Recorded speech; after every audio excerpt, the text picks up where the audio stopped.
दोस्तों नमस्कार।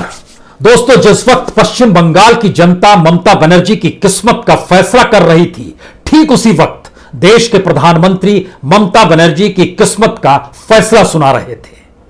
नंदीग्राम में वोट पड़ रहे थे और नंदीग्राम से तकरीबन 90 किलोमीटर की दूरी पर उलबेरिया में प्रधानमंत्री मोदी का भाषण चल रहा था। इधर नंदीग्राम में उत्साह था लोगों के भीतर, वह लोकतंत्र को जी रहे थे। उन्हें किस्मत का फैसला करना था राज्य की उस सत्ता का जो सत्ता बीते 10 बरस से है, क्योंकि उसकी नायिका ममता बनर्जी नंदीग्राम से चुनाव लड़ रही थी। फैसला 2 मई को आना है, लेकिन प्रधानमंत्री मोदी ने अपने भाषण में फैसला सुना दिया। उन्होंने कहा, दीदी तो गई, ममता बनर्जी नंदीग्राम में चुनाव हार गई। यह है लोकतंत्र भारत का, और वह भी चुनाव वाले दिन। लेकिन सवाल यह नहीं है कि इस चुनाव के वक्त किसे कटघरे में खड़ा किया जाए, क्योंकि जो भी सर्वोच्च पद पर है और जो भी संवैधानिक संस्थाएं हैं, जिन्हें संभाले हुए लोग हैं, वही इस चुनाव के वक्त कटघरे में आकर खड़े हो गए। क्योंकि ममता बनर्जी ने बूथ पर पहुंचकर 7 नंबर बूथ, जहां पर जानकारी मिली कि वोटरों को वोट डालने नहीं दिया जा रहा है और उस पर केंद्रीय सुरक्षा बलों की बड़ी भूमिका है, तो वह उस बूथ पर पहुंच गई और वहां पहुंचकर उन्होंने अपने मोबाइल से फोन राज्य के गवर्नर को लगाया। गवर्नर को जानकारी दी, गवर्नर का जवाब मिला कि हम देखेंगे, और उसमें सीधा आरोप था कि दरअसल जो केंद्रीय सुरक्षा बल है वह किसी के निर्देश पर काम कर रहा है, तो वह देश के गृह मंत्री हैं। यानी देश के गृह मंत्री अमित शाह भी इस कटघरे में आकर खड़े कर दिए गए। उसके बाद चुनाव आयोग थोड़ा सक्रिय जरूर हुआ, उसने अपने तौर पर रिपोर्ट मंगानी शुरू जरूर की, लेकिन चुनाव आयोग को लेकर भी जो सवाल ममता बनर्जी ने खड़े किए, उस पर भी राज्यपाल का जवाब था, चुनाव आयोग इन बातों को देखेगा।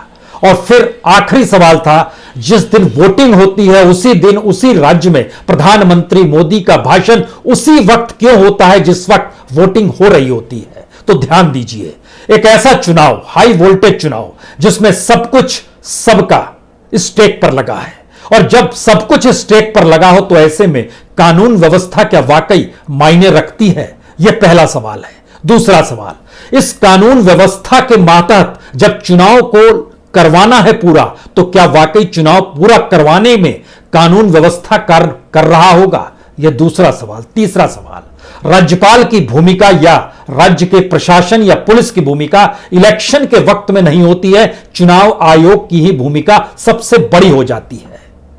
और ऐसे वक्त में गृह मंत्री और प्रधानमंत्री पर राज्य की मुख्यमंत्री अगर सीधे तौर पर आरोप लगा रही है, तो क्या इस चुनाव में इस देश के तमाम संवैधानिक संस्थाओं को संभाले हुए जो भी नंबरदार हैं वो सब कटघरे में है क्या?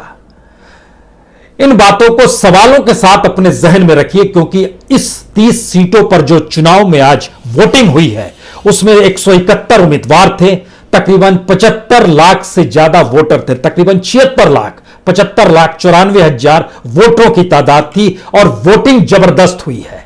यानी 85% वोटिंग पार कर गई। इसका मतलब फिर वही है कि एक लिहाज से 100% वोटिंग इसको कहा जाता है। जो जिसके समर्थन में है वो निकल कर आया, और लगभग 10,000 अलग अलग मतदान केंद्र जो बनाए गए थे, उसमें शुरुआती दौर में ईवीएम की कुछ गड़बड़ियां मौजूदगी में जरूर नजर आई। अलग अलग जगहों से जानकारी मिलती रही। यह कमोवेश हर इलेक्शन में होता है, लेकिन 700 से ज्यादा सेंट्रल रिजर्व फोर्स की तैनाती इन तमाम जगहों पर 30 विधानसभा क्षेत्र में थी, जो पश्चिम बंगाल में वोटिंग हो रही थी। लेकिन आज इस वोटिंग के उस सिलसिले को समझने की कोशिश कीजिए कि क्या वाकई आंकड़ों की दृष्टि से यह एक ऐसा मुकाबला है जिसमें आर पार की लड़ाई है। यह एक ऐसा मुकाबला है जिसमें कौन 36 में 3 और 6 की परिस्थिति में आकर खड़ा होगा। ऐसी स्थिति आ गई है क्या?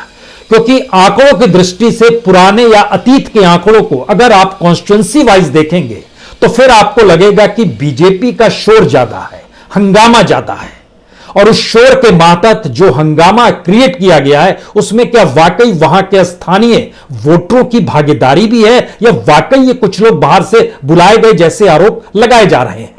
लेकिन इन सबको छोड़िए, एक एक सिलसिलेवार तरीके से जरा समझने की कोशिश कीजिए।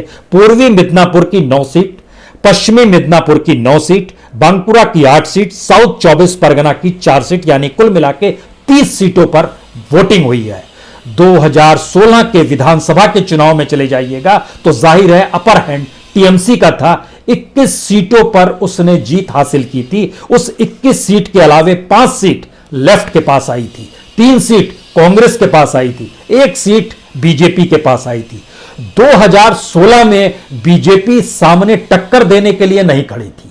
2016 में नरेंद्र मोदी या अमित शाह इस तरीके से चुनाव प्रचार नहीं कर रहे थे जो 2021 में कर रहे हैं। लेकिन 2016 को आगे जब बढ़िएगा और 2019 का इलेक्शन आएगा तो 2016 का पहला मैसेज था, जो भी विपक्षी पार्टी थी, चाहे वो वामपंथी हो या कांग्रेस हो या बीजेपी हो, यह तीनों ममता बनर्जी को हराना चाहते थे और इन 3 सीटों पर 21 सीट उसने जीत ली। लेकिन लोकसभा इलेक्शन में सामने नरेंद्र मोदी थे। राज्य का कोई चेहरा नहीं था जिसे सेंटर आना था, और इस देश में भी एक वैक्यूम है चेहरे को लेकर कि नरेंद्र मोदी के सामने कौन खड़ा होगा। तो एक बड़ा वैक्यूम 2019 के लोकसभा चुनाव में था। इसीलिए यह बहुत सीधी टक्कर तो नहीं कहें, लेकिन एक चेहरे के खिलाफ ममता बनर्जी लगभग रेंगती हुई चल रही थी और तमाम राज्यों के छत्रप जो थे उनकी भी कोई हैसियत ना उत्तर प्रदेश में थी, ना बिहार में थी, ना आंध्र में थी, ना पंजाब में थी, ना छत्तीसगढ़ में थी, ना किसी भी राज्य, ना तमिलनाडु में थी, ना कर्नाटक में थी, क्योंकि 300 से ज्यादा सीटें हासिल बीजेपी ने 2019 में अगर की थी तो जाहिर है चेहरा नरेंद्र मोदी का था। सनराइज समाचार को सब्सक्राइब करें और बेल आइकन को ऑल पे सेट करें ताकि आप हमारी आने वाली वीडियो का नोटिफिकेशन सबसे पहले पा सकें।